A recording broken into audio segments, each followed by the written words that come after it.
প্রভিডেন্সে গুরুত্বপূর্ণ ম্যাচে ব্যাট হাতে জ্বলে উঠছেন সাকিব, তবে হেরে গেল তার দল। তাতে এবারের আসর থেকে বিদায় নিশ্চিত হল সাকিবের দল অ্যান্টিগার। ক্যারিবিয়ান প্রিমিয়ার লিগে বাংলাদেশ সময় ভোরে ত্রিনবাগো নাইট রাইডার্সের মুখোমুখি হয় সাকিবের দল Antigua and Barbuda Falcons. CPL এলিমিনেটরের এই ম্যাচে টসে হেরে প্রথমে ব্যাটিংয়ে নামে অ্যান্টিগা।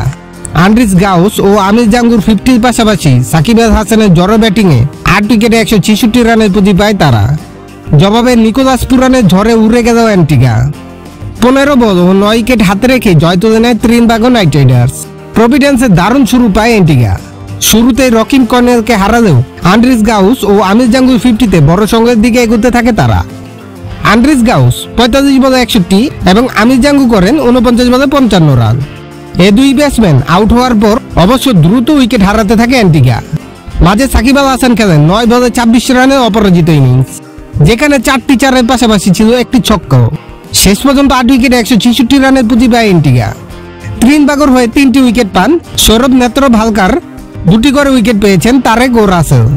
জবাবে শুরুতে মনরোকে হারালেও আর কোনো উইকেট না হারিয়ে জয় তুলে নেয় ত্রিনবাগো। 40 বলে অপরাজিত 54 রানের ইনিংস খেলেন অ্যালেক্স হেলস, আর অ্যান্টিগাকে উড়িয়ে দেওয়ার মূল কাজটা করেন নিকোলাস পুরান। ত্রিনবাগোর অধিনায়ক 53 বলে 90 রানে অপরাজিত ছিলেন, যেখানে 3টি চার ও 8টি ছক্কা ছিল।